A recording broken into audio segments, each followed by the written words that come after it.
Bonne nouvelle pour la rentrée académique 2022-2023, l'École supérieure d'administration, d'économie, de journalisme et des métiers de l'audiovisuel ESAE vous ouvre les portes de ses différents sites. À Gbedjourmende, à Bomé-Calavi, à Kwakpa et même à Parakou, l'université ESAE vous offre des bons d'études et des demi-bourses dans toutes ses filières en licence 1, 2 et 3. Et pour les 100 premières inscriptions en master 1 et 2, bénéficiez des demi-bourses. Nouveau bachelier, vous avez au moins la mention assez bien, inscrivez-vous vite à ESAE et bénéficiez d'un bon de 50 000 francs CFA. Étudiants, étudiantes et nouveaux bacheliers, payez 200 000 francs CFA en sciences de gestion, sciences économiques, sciences juridiques et en administration des affaires en licence 1, 2 et 3 et 500 000 francs CFA en master 1 et 2, 250 000 francs CFA en administration générale, administration des finances, journalisme et métiers de l'audiovisuel en licence 1, 2 et 3 et 600 000 francs CFA en master 1 et 2. Alors, inscrivez-vous vite et profitez des offres exceptionnelles mais également d'un enseignement de qualité à l'université d'excellence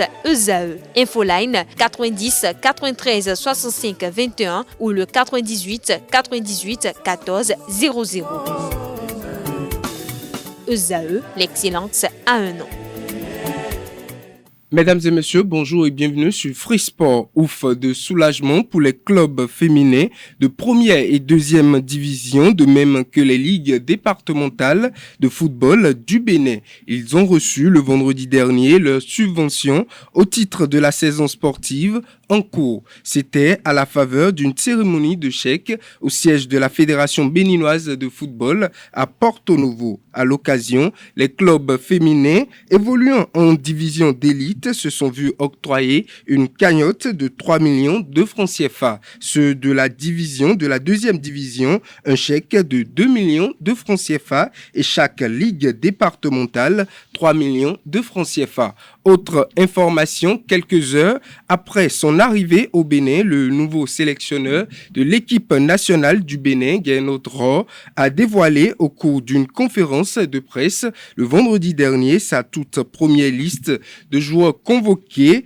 pour la double confrontation face au Rwanda dans le cadre des éliminatoires de la Coupe d'Afrique des Nations Côte d'Ivoire 2023. Un groupe composé des cadres habituels et de 4 nouveaux joueurs issus de la sélection U20. Des détails avec Hugues Zinsouzonon, team media officer de l'équipe nationale du Bénin.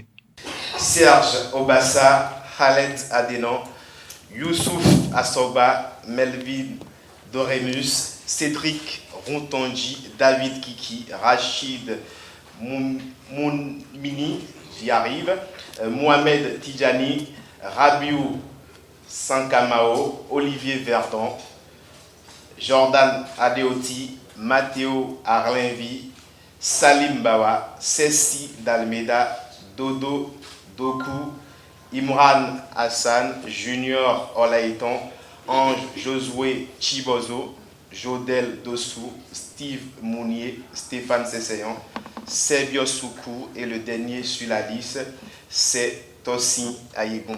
25 joueurs au total. 25 parce qu'il y a 2 joueurs suspendus pour le premier match qui ne sont pas disponibles. Donc, on aura donc 23 joueurs pour le premier match. Espérons qu'il n'y aura pas de blessés parce qu'il y a des matchs de championnat déjà ce week-end et aussi le week-end prochain avec une arrivée des joueurs très près du match. Le match est le mercredi 22 et les joueurs vont arriver le dimanche voire le lundi. Pour ceux qui auront le match de championnat le dimanche, ça sera très court. Et en 2 séances d'entraînement dont la première sera consacrée à la récupération et avec un peu de chance aussi un travail pour ceux qui n'auront pas joué dans le club. Là, il n'y aura qu'une seule séance d'entraînement où on pourra préparer l'équipe, c'est très peu. Mais vous voyez que dans cette liste, il y a 6 joueurs de moins de 20 ans. C'est un signe qu'on voulait mettre dans cette liste avec Moussa. Il y a eu les U20 qui ont joué récemment en Égypte, qui ont fait un bon tournoi. Nous avons vu les matchs à travers nos collaborateurs, voire un peu aussi à la vidéo. Et on a pris 4 joueurs de cette équipe. Voilà. Et il y a aussi des joueurs locaux. Je sais que dans tous les pays où j'ai travaillé, on aime toujours avoir des joueurs locaux dans l'équipe. Ça peut avoir des avantages, parce qu'ils connaissent très bien les conditions africaines. Mais parfois aussi, ça manque un peu d'expérience ou de talent. Mais là, je crois qu'il y a des joueurs intéressants qui sont sur cette liste que nous allons pouvoir découvrir. Il y a 2 matchs, coup sur coup. Donc, ça va être un tournant. On va tout faire pour gagner le premier déjà, sans parler du deuxième. Si on gagne le premier, je suis persuadé qu'on peut gagner aussi le deuxième. Et à ce moment-là, tout serait encore possible pour cette CAN. Mais notre objectif, c'est l'objectif de la fédération et du ministère aussi, c'est de se qualifier pour la Coupe du Monde 2026. Il y aura 9 équipes africaines, ce qui est nouveau. Et pour un quart de finaliste de 2019, théoriquement, et même pratiquement, je pense, avec le temps, on pourra préparer une équipe capable de relever ce challenge. Voilà. Il faut toujours être ambitieux et je crois que le Bénin le mérite d'avoir des objectifs ambitieux et aussi avec tous ces jeunes joueurs que nous sommes en train de découvrir et aussi de leur vouloir donner la chance. Je pense qu'il y a un bon coup à jouer.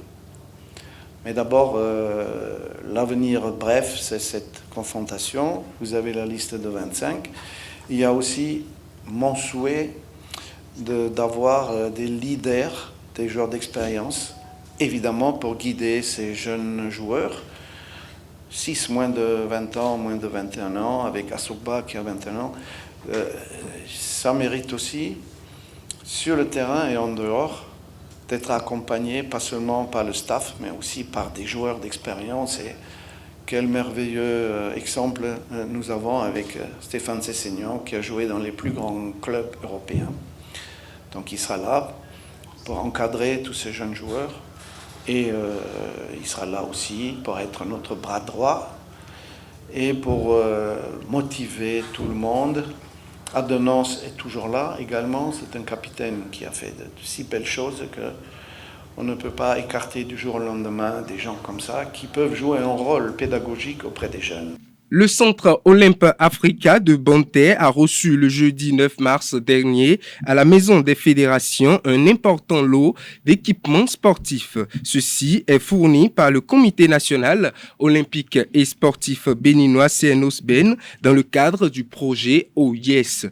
Dernière information, la domination continue sur la scène internationale pour le Sénégal. Auteur d'un parcours sans faute lors de la Coupe d'Afrique des Nations U20 en Égypte, les Lionceaux du Sénégal sont champions d'Afrique en remportant la finale de la compétition face à la Gambie sur le score de 2-0. Cette victoire permet aux Lionceaux de prendre leur revanche sur les échecs des éditions précédentes, notamment en 2015, 2017 et 2019. Le Sénégal est donc champion de la CAN U20 en 2023. Mesdames et messieurs, c'est tout pour Free Sport.